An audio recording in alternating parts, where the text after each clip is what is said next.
So could I just get a very quick show of hands? How many of you are in roles where you're directly responsible for managing other people? Now, those of you who had your hands up, I'd like you to think back to that time. Maybe you were 8 or 10 years old, and some adult in your life said to you, "What do you want to be when you grow up?" And I know, of course, what you said was, "I can't wait to grow up so I can be a manager." Said nobody ever, right? Managerial jobs are the kind of roles that we don't necessarily aspire to. We tend to fall into them, or sometimes we are pushed into them. And yet, they're so important. So one of the things we know from research is that employees experience 2 significant human resource events in every work week. These are things like talking about your pay or your work hours or your work tasks. But the thing is, they're having those conversations not with HR, but with their line managers. We also know from research that employees report having access to more HR practices than their organizations say that they deliver. And that's because line managers are offering informal practices on the ground that HR isn't even aware of. Now, for the most part, these are really good things. They're things that we want to encourage because line managers are really in a position to do the right thing at the right time. The actions that they take have a much greater impact on employees than anything that HR does from a distance. But I call line managers unsung heroes because I think they're really underappreciated. Line managers have a really tough gig, especially compared to generations of managers that came before them. They're supervising more employees, they have smaller budgets than they used to, and they also are now in a position where they're supervising employees who work in remote and hybrid arrangements.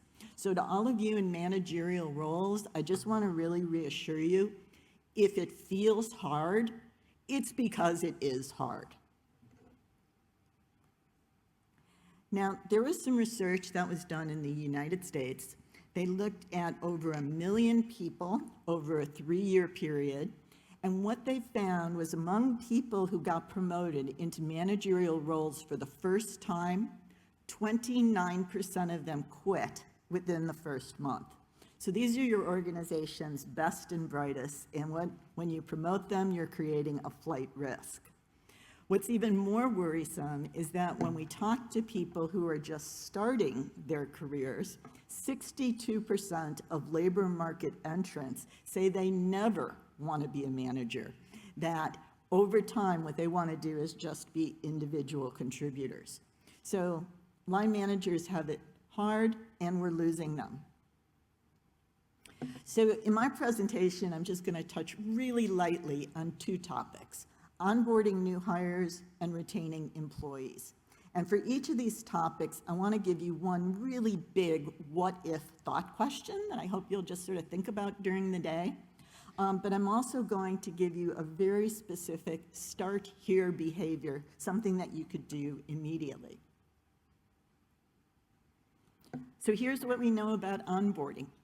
Over the last 5 years, so much of our activities around hiring and onboarding have moved online. It's all virtual. Of course, during COVID, we had to do that, but now that people are returning to face-to-face jobs, we're not going back. So even for jobs on MindSight, where you're doing a lot of things face-to-face, you're still probably doing a lot of your onboarding virtually. What we know about virtual onboarding is it's super efficient for information delivery, but it's really bad for encouraging employee proactivity. In the mining sector, you really need proactive employees. These are the employees who are going to tell you about a safety hazard before it becomes a big problem, or they're the ones who are going to think creatively about how you could do something more efficiently. So there's a big missed opportunity here. So here's the what if. What if your organization rethought the way you onboard new employees to very specifically encourage them to be proactive at work? I gave you the example here of Wipro. Wipro is a call center based in India. Their original onboarding program was very much about information delivery. They told new hires a lot about the company's policies. Here's how your job fits into the big picture. But they completely revamped it so that it focused instead on individual employees.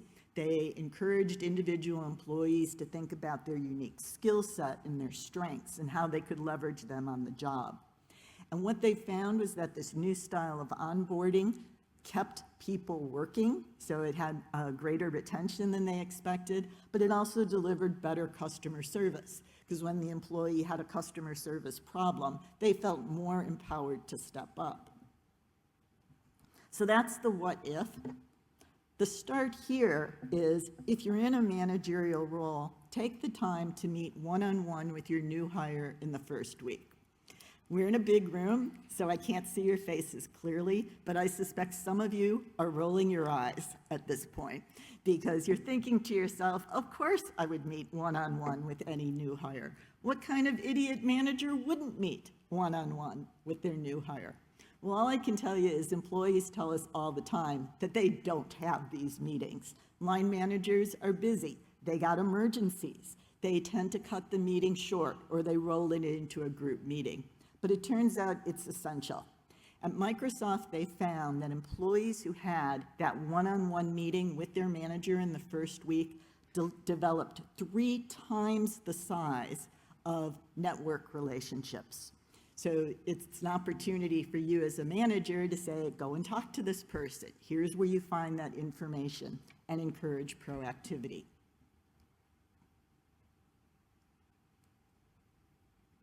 Now let me go to the back end. That was about bringing employees in.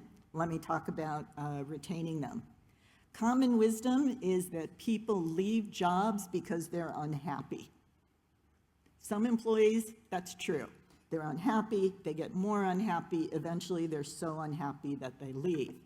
But in fact, in most organizations, shock-initiated turnover is more common than dissatisfaction-related turnover. Shock-initiated turnover results from a very specific event. Could be something like you win the lottery, you fall pregnant, you get a surprise call from a recruiter who tells you about an unexpected job opportunity, or you get a bad performance review. So these are individual events that make you rethink your employment situation. There's very little you can do to prevent shock-related turnover. The only thing you can do is make sure that employees have a strong network of relationships. So everything you did in onboarding is helping to protect you against shock-based turnover. But what does happen is when this shock occurs, it really needs to be met very graciously. The only thing you really can do is accept it. You can't throw money at it, because if you give people a counteroffer, people who accept a counteroffer still leave your organization within 6 to 24 months. Now, the problem is that managers don't know how to accept these sorts of exits. Because in the moment, they're not thinking, oh, what a great opportunity this is for my employee. They're thinking, wow, this really sucks for me because now I have to replace this person. So I want you to think, what if? What if you really thought about post-exit alumni relationships with employees? We know that in the mining sector, the workforce is aging. Employees leave mines to go and work in consulting, in resource management, in corporate roles. They're in positions where they can be great ambassadors for your company. So you really want to have them leave on a positive note. I gave you an example here of Richer Sounds. This is kind of a JB Hi-Fi place in the UK.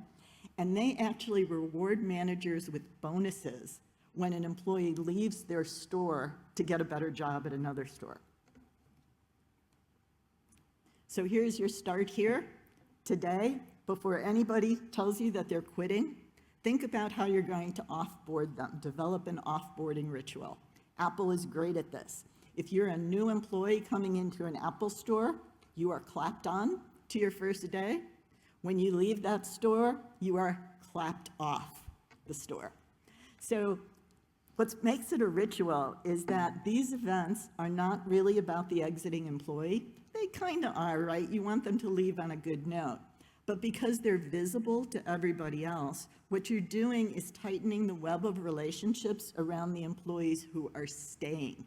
And that's really important because that means you're more likely to retain them over the long haul. Okay, so I talked about onboarding, I talked about retaining. These are the two bookends of the employment relationship. And you might be thinking, what about all that stuff in the middle? So I wanted to end by telling you about something that you can do in the middle, no matter what your role is. You can start tomorrow. You don't need any permission.